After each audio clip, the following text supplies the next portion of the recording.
Good morning, good afternoon, and good evening, wherever you're listening. This is Merrill Chandler, your host of the Fundability podcast, where we make serious business owners approval ready so you keep more money in your pockets. Well, today's episode is with David Richter. He is the author of Profit First for Real Estate Investors, and he has got some amazing intel for us on how to make more money. He even invented the live from paycheck to paycheck or from hand to mouth. Well, how many of us are living from deal to deal or from close to close? No more. In this episode, we're going to be talking with David about how to set us up as a priority to build our quality of life and not harm the business in the process. I will see you on the inside. In the constantly changing world of fundability, the big question is this: how are entrepreneurs and real estate investors like us, ones who want to grow our businesses and who are tired of paying for really expensive alternative lending, how do we tap into the most inexpensive money available and do it without the hassle of typical borrowing? That is the question, and this podcast will give you the answers. Welcome to the Get Fundable podcast with your host, Merrill Chandler. Welcome, everybody. Merrill Chandler here, your host of the Fundability podcast, and more importantly, the guide to the fundability universe. Today, I am pleased to have David Richter. He is actually the author of the book, Profit First for Real Estate Investors. So if you're not familiar with Profit First, okay, you're behind. Secondly, to level up Profit First specifically for real estate investors and how it intricately connects with how to use your checking accounts, how to use your financial strata, your financial instruments to pay you first, acknowledge you first, make you the most valuable asset of your business, and then go about your business. That's what we have David here to share with us, his insights on what to do. Welcome, David. Glad to have you here. Thanks, Merrill. It's an honor to be here. I'm always fascinated by the bolt-ons of how to the essence of real estate. Like I said, 80+% of our listeners are real estate investors, right? Give us a background of how you came to Profit First. Number one, love the book, love the philosophy. We operate from profit, even though we're not real estate, we do operate from Profit First philosophies here at the first time we heard about them. But it's a big jump to go from Profit First to Profit First for Real Estate Investors. And how did you get the juice such that he said, you know what, go for it. Let's have you write that book. Yeah. So I've been in real estate investing myself since 2012. And along that journey, one of the stages, I was a part of a company where we grew it from about 5 deals a month to about 25 deals a month and doing flips and wholesales. But while we were doing 25 deals a month, we were spending 26 worth out the door every single month. So it's like you make $1 million, but you spend 1.1. It's like, that doesn't work. So that was eye-opening of like, wow, we're doing all this activity, we're producing all these results, but it still doesn't matter. And then going to different mastermind events and hearing that we weren't the only ones. Like, people would stand up there saying we're doing 7 figures, but crying at the bar later, like, okay, where'd all that money go? Where'd the money go? And which was encouraging and discouraging. Encouraging, we weren't the only ones, but discouraging that so many people had this issue. So that's where it even was on my radar at that point. Before that, I just thought, you have a business, you make money, it's great, just like everyone else. Then I'm like, now this is a real epidemic, that a lot of people make money, but feel broke. So that's where, from there, I started working with another investor. Some life changes happened, won't go into all that. Moved across the country, started working with another investor, and his finances were a mess. I asked to see his numbers. Like, I wanted to know, like, how are you financially? And it was a mess. Didn't have the right bookkeeper. They didn't know real estate investing. So I said, let's clean this up and then move forward from here, because you'll get a lot of just clarity and like being able to make better decisions. So we did that, got him clarity. And 3 months into it, he said, like, this has been life-changing because now I don't have to guess in my business anymore. I know what I'm making, spending, keeping. I know where my money is versus my investors' money. Just having that clarity in the business, to me, that was like the light bulb moment that started my company. And that was also the catalyst, since I was starting my company, Simple CFO, just to give people clarity at that point. I hadn't even heard of Profit First. One of my mentors called me and said, I heard you're starting this company. You should read the book Profit First, for the cash flow portion. I'm like, okay. So I did. Because I take action that night, I downloaded the book and read the whole entire thing, took 10 pages of notes and said, this is a great framework for the financial side of the business for an entrepreneur. So that's what got me in touch with Profit First. So then I incorporated that in day one into my business. And then for any client that we worked with, we would implement the Profit First cash flow system. And that's where about 10 months into it, I went to Mike McCallowitz, the original author of the original Profit First. And I said to him, like, I've got a big real estate background. I love Profit First, and I have good results with it of people like losing money than to actually having cash reserves. And he said, yes, why don't we do the book? And he gave the okay there. It was just basically a licensing agreement where I bought the license for Profit First for real estate investing. So like I own that name in the book and all that. So I have that, and that's mine, but he signed off on it because he knew my background and then saw the results. And so that's how it got connected to Profit First, and then now Profit First for the real estate investing world. So, and now you might have seen it, you might have heard it. I heard it. Notice how he just slid Simply CFO in there as part of this, a little bit of this. So, actually, I learned about you in the family mastermind from you being with Simply CFO, right? Tell us a little bit about that, because you just slid right by that one. And having somebody who is not the owner be able to review what's going on from a different perspective has been vital for me. I'm literally responsible to my accounting team, my CPA, etc., who play that role for me, right? There's no joke when they call it a controller. There's no joke about that, right? I'm beholden to them. So tell us about how that you came from real estate investing, but then the Simple CFO became the vehicle for your philosophy. Yeah, that was the company that I started because even before I read Profit First, I knew that there was enough market out there where people, like I said, make money but feel broke. And I wanted to give them clarity. Like I had given clarity to this first guy, and he said it was life-changing and could make better decisions, could keep more of what he was making. So I felt like I wanted to start Simple CFO to be able to give that clarity. It has now transformed into this big fractional CFO business where I have a team of about 40 CFOs. They're part-time chief financial officers, and we put part-time financial leaders on small business teams on the real estate, a lot of real estate investors, because of the book that I wrote and things come through the door. But a lot of people that need the help, that need that financial leader, like you said, someone that's not the owner, that's accountable to being profitable in the business, and that you're actually running a business that pays you what you want. So that's why I started Simple CFO, was just to give clarity, but then Profit First was added to it. And then it's just snowballed into a bigger company than I thought it would, just because so many people out there live like that. They either live deal to deal, they don't have any money, they're doing deals or they're getting money in the door, but they're not keeping any of it on the back end. And that's where we really focus, is having that person not just be the rear view mirror like a lot of bookkeepers and CPAs are, but being the GPS. Like, where are we going? What does the cash tell? Yeah, that's brilliant. Instead of being instead of the rear view mirror, right? You're the GPS. Where are we going, and why are we going there, and how are we going to get there? Okay, exactly. So I'm fascinated because the CFO position in any organization, fractional, full-time, or otherwise, is in charge of the strategy, right? This is what I think I'm hearing you say, is the rear view mirror is people are accounting for the mess that happened, not planning in the future for how to make strategic decisions, both tax, income, cash flow, revenue, etc. Am I reading this right? Yes, that's where at the beginning, when I first started this, we had like a bookkeeping arm that was internal, and we would just give people bookkeepers because they always come with a mess. Like, I have no books, or I have messy books. So I thought that was the answer. I thought bookkeeping was just the answer. And then I realized that I'm giving that person a loaded gun, and they have no idea how to aim or load it or do anything like in the future with it.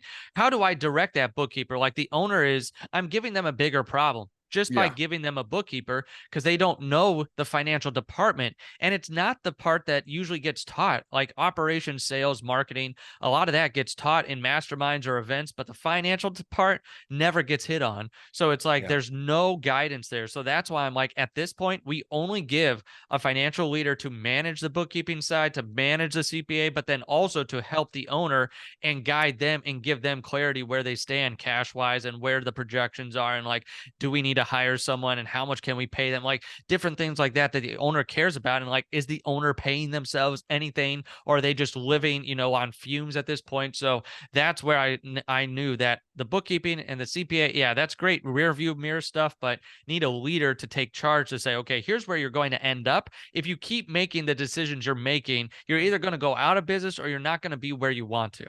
Yeah. Again, you may have heard this, but I'm going to put an exclamation point on it. Living deal to deal, right? Yeah. Because what we don't acknowledge is, oh, I'm a business owner. I'm an entrepreneur. I don't live paycheck to paycheck, or I don't live hand to mouth. Those are the other terms that we kind of shy away from, or we're like, oh no, I'm a business owner, so that doesn't apply to me. But Right. living deal to deal, are you kidding me? Well, that could be close to close. That could be depending on what your business is, right? Your cash flowing based on your next sale. So this go more into that. What are some of the landmines or the key mistakes people make when it comes to living deal to deal? Because I know I used to operate from that firm until I got the help that I needed, right? I'm standing up there. Hi, my name's Merrill Chandler, and I'm a notorious deal to deal addict.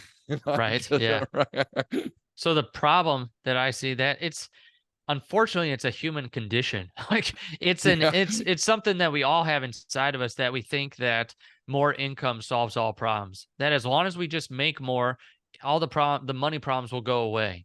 But if we don't learn at the root that it's, yes, we need to make as much as we can, but then we need to keep at least some of it, so we're not living deal to deal or sale to sale or month to month or paycheck to paycheck, like however you want to say that.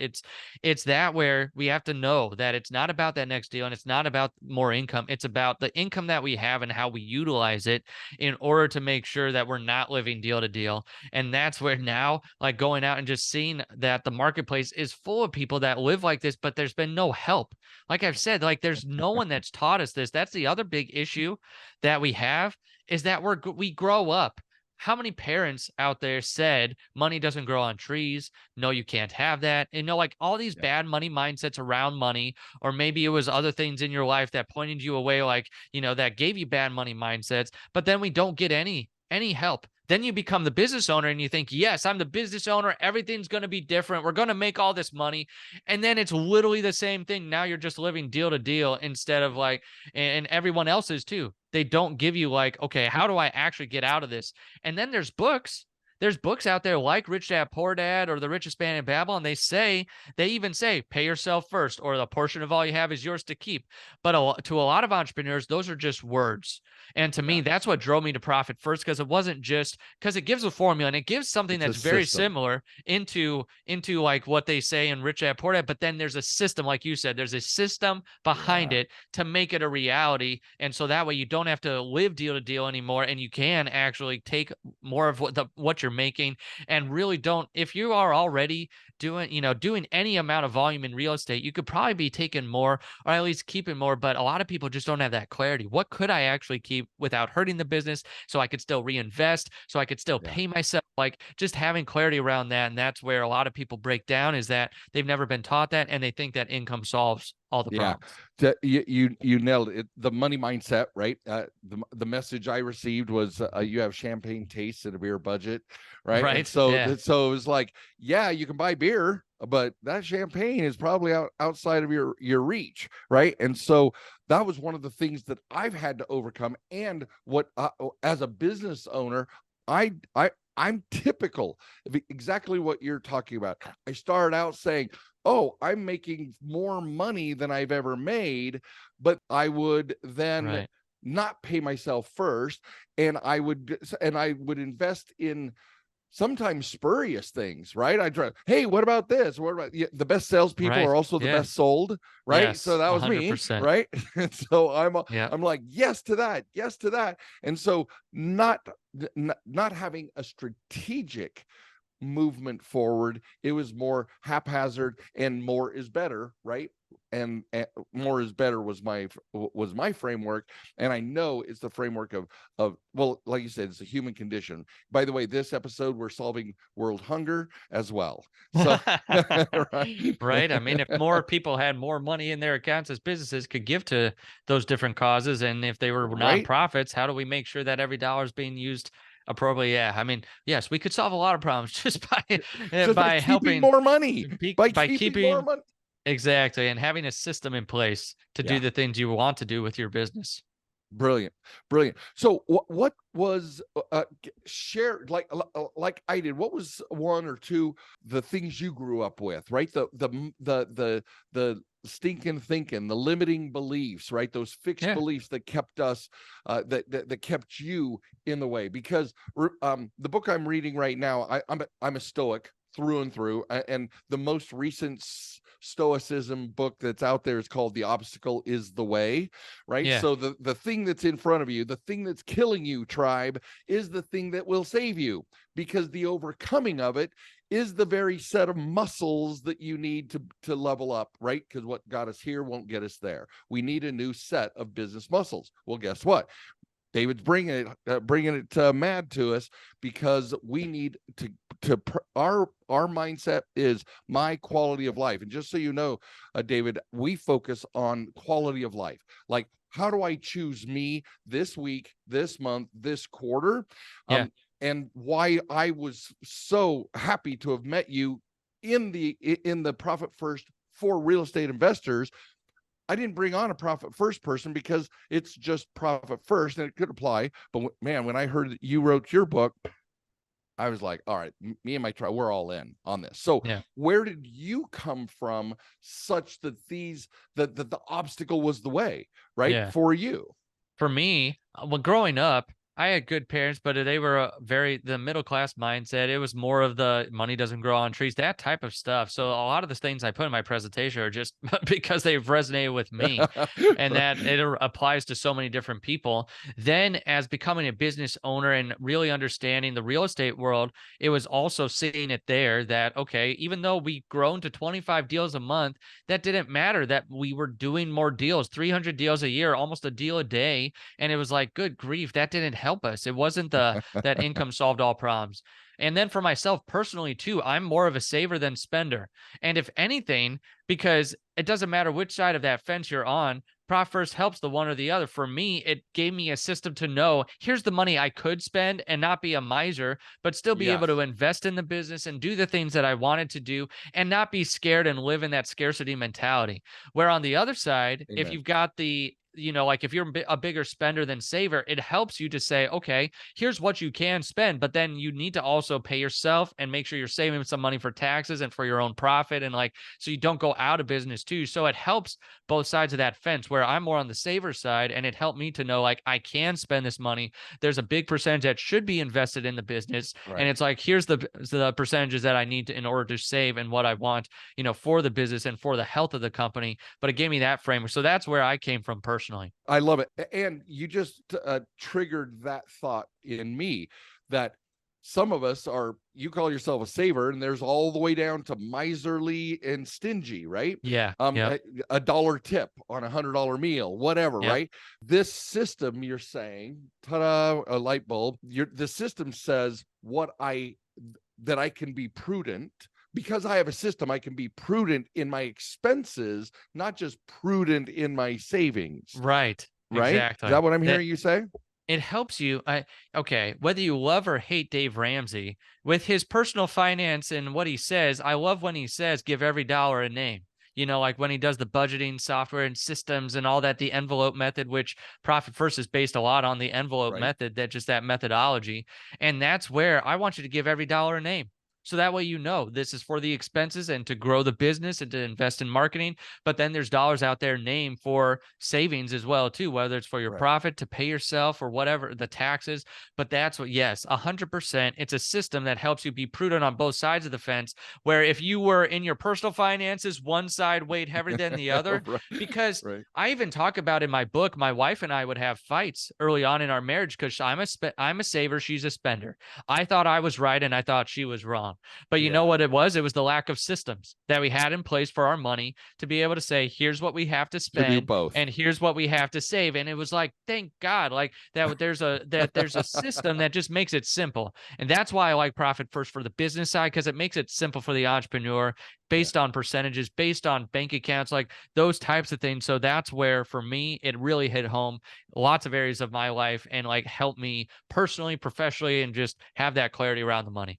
All right. Well, okay, then this, you might enjoy this story, but I've never told this to my tribe, which I don't even know why, because it illustrates perfectly what you're saying.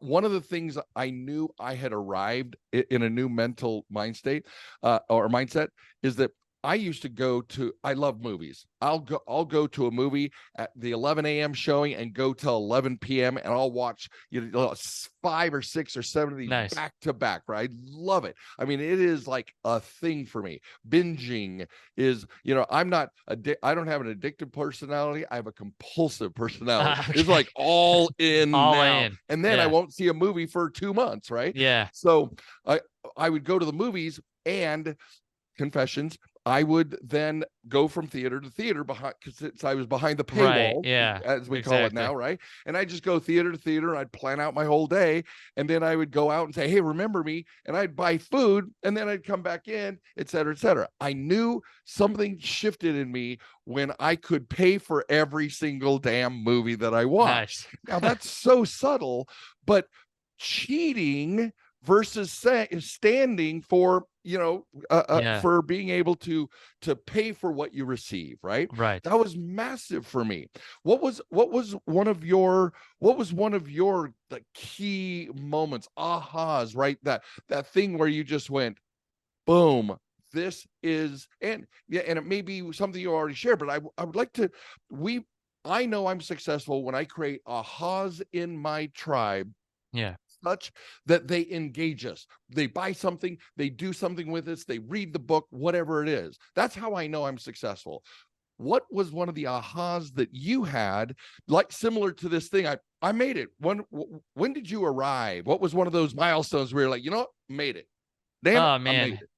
Well, one of them was when we had so many people wanting to be clients up front, where I'm like, oh man, this is just resonating with people. A lot of people must be in here.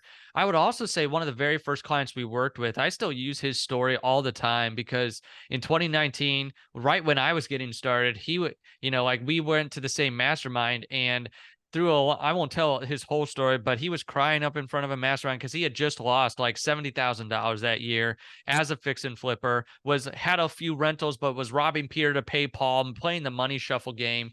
And, through working with him and him taking the Profit First and just really leaning into it hard and actually setting up the accounts and like following the system and telling his money where to go and actually playing the game right, the money game right. He, for the next 3 years, went back to his CPA and had money to pay his taxes, but he also had money to pay himself. He had the money to be able to do the things he wanted to do. In Profit First, we teach about, different types of accounts to set up. And one of them is a profit account. One of them is an owner's comp account. And he had filled up like his owner's comp and owner's pay so he could pay himself. He had never paid himself from the fix and flip company before. So it was things like his wife in 2019 worked with him. They were trying to scale together, and like she was having seizures because it was so stressful during that year. I mean, it was one of the craziest stories. But then probably the biggest moment that's impacted me was he texted me at the end of last year and said, hey, like we had been talking about this. His big purposes in life, he has two big purposes: spend time with his family, and then also to give to charity. And like through Profit First, like he had reached some of those milestones. And like last year, he took like 3 weeks off just and went RVing with his whole family, like doing stuff like that. That was fun. But then the big kicker, the thing that really opened my eyes, that like I have to get this message out more, is he texts me like, hey, there's this camp for kids. I know we've been talking about it. I want to give towards it, this charitable cause. And he texted me at the end of the year, or the beginning of this year, 2023, when we're recording this.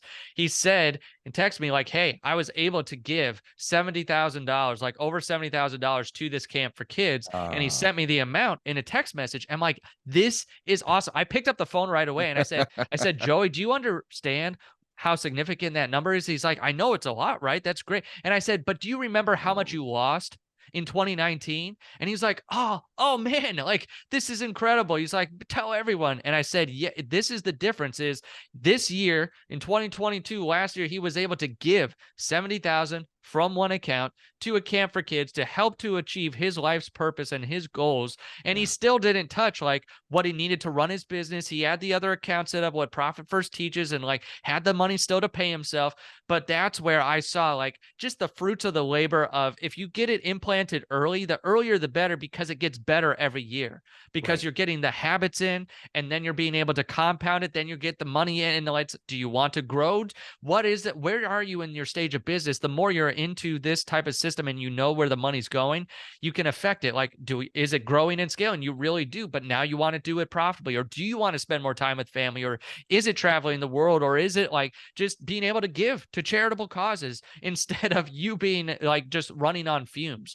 A slave to your business. Exactly, a slave to your business. And that to me was one of the biggest life-changing moments for me over the course of 4 years here. And then I see other people like that, where they were worried at tax time every single year, and now it's like they have an account dedicated to tax and don't have to worry about that anymore, and can focus on really working on the business and growing it and getting it. So I have story after story like that, but his resonates the most just because of the radical change he came from losing money to giving from one and account. the $70,000 on each of the goalposts, on each post, end, man. exactly. That was amazing. I got chills when you said it. I'm saying it was $70,000. Of course, that's how we teach ourselves, right? It's got to be exactly the same number, so that we're like, right. And he wasn't even conscientious of it. I'm like, oh my gosh, like it made a huge impact on me. He was just glad he was able to do it. I'm like, do you realize this number? And he's like, oh my gosh. Cause I think for him, he wanted to block out that year completely, like 2019 and the bad year. So I totally got where he was coming from. But once he saw that, he was just over the moon. That brilliant. So what are the key pieces that somebody who would implement Profit First, what are the building blocks of Profit First, so our listeners can actually go like, oh, I can do that. Okay. See. So at the end here, I'll give you a cheat sheet so they can go and get that. So it's really easy to just follow step by step, because it's like sometimes it's too much on a podcast. So I'm going to give you the very high level overview, and the cheat sheet gives you the nitty gritty. So number one would be to find what you need from your business. Build your business around you versus being a slave to your business. Like Meryl was saying, like, I want you to know I need X amount of dollars every month to go into my personal bank account from the business in order for me not to feel like I'm living deal to deal anymore. In order to feel like, hey, the business is paying for me and my lifestyle and where I am, and make sure that it can cover me getting out of the rat race. So get that keep number first. What do I need to keep is number one. And if you get the cheat sheet, it goes into how do I find the keep number, and here's a video. Number two would be setting up the actual Profit First system of, it's based on the envelope method. So it's literally setting up physical bank accounts, business checking bank accounts that are named different things. I'll tell you the first three that I would set up, no matter what your business is, real estate, or if you're a restaurant, like it doesn't matter. The first three are fundamental because they're the golden trio. These three help you keep more of what you're making. So if you have a hard time saving money or building a reserve, these three will help you do that. Number one is profit. Number two is owner's comp. And then number three is owner's tax. Owner's comp is what you pay yourself consistently on a monthly, weekly, biweekly basis. Owner's tax is making sure you have the taxes at tax time. So a little part of every single sale that happens, it goes into that tax bucket. Then profit is like the icing on the cake. Like for Joey, that's where he was able to give the 70,000. He set up a giving account, but part of the profit would go into that giving account every quarter. So it's like, that's where, why did you start your business? That's the profit account. It's that fuel for your fire. Then the number three thing is, it's not just good enough to know what you need and then to set up the accounts. It's then number three, you have to build wealth habits. So on a consistent basis, you have to transfer money from like the income account, and you'll see in the cheat sheet how it's all set up. There's even a visual overview, but it goes from one account to all those different accounts, so you can see by percentage how much I have in each bucket. So that way it's very clear. And then you do it consistently. I say do it once a week on Friday. On Friday, make sure that no money's left in that one account and it's spread out over all the different accounts. So that way you have been a good steward of your money and you are controlling your finances. Then monthly, you would review the money, because now you've got it separated in different accounts, so you can see how much do we have that we've kept, how much went out in OpEx, and how much came in the door.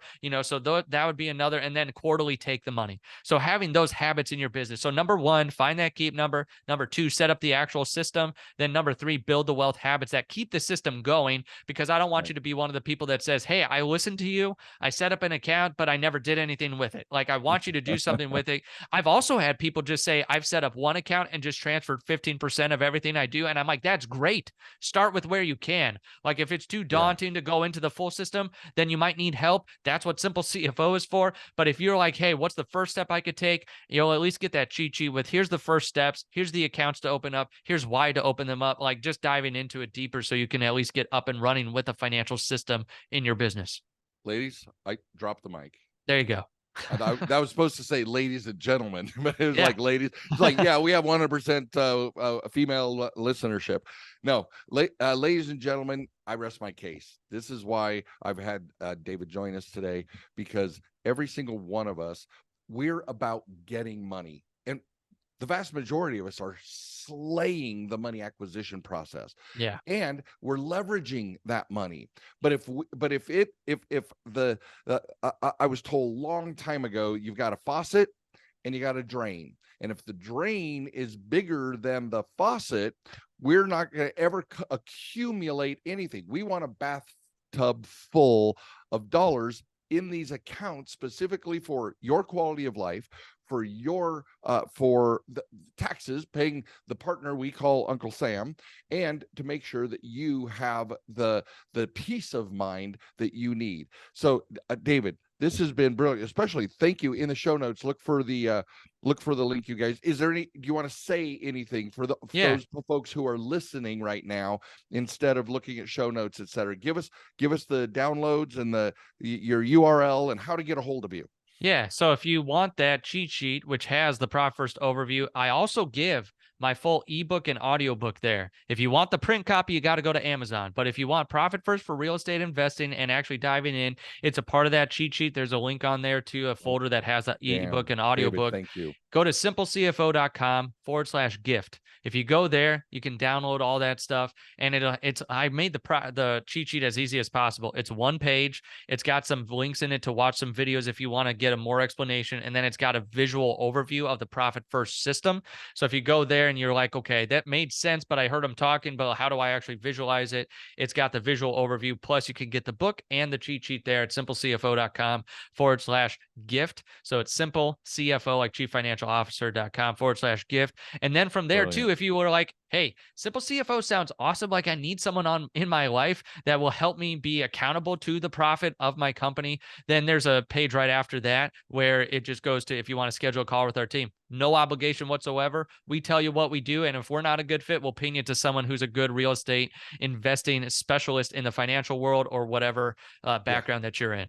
Brilliant. Again, on behalf of my listeners, and we have over 60,000, thank you. Yeah, for sure. We so many people listen to this because we're a unique collection of crazies, because we believe that we can awaken from the financial matrix and play the real game of life, right? And that starts with the quality of life. And you have been instrumental today, David, in giving us tools, actual systems that will allow my crew to be able to prosper further. Every one of you, listening or otherwise, go to simplecfo.com/gift. Just commit to me that you'll download it and look at it at a minimum. I want you to do more, but I always give you a threshold of performance to make sure that you do something bigger and bolder than you did yesterday. This is Merrill Chandler, your host of the Fundability Podcast, your guide to the Fundability universe. David, thank you so much. This was brilliant. You guys have a spectacular rest of your day. Thank you for listening to the Get Fundable podcast. Please leave comments because Merrill would love to read about your aha moments from this episode. And be sure to visit getfundable.com to read our blog, get important links, join our community, and much, much more, like ordering Merrill's tell-all book that is changing the world, The New F Word. And you gotta tell your friends about this podcast because we want them to get fundable too.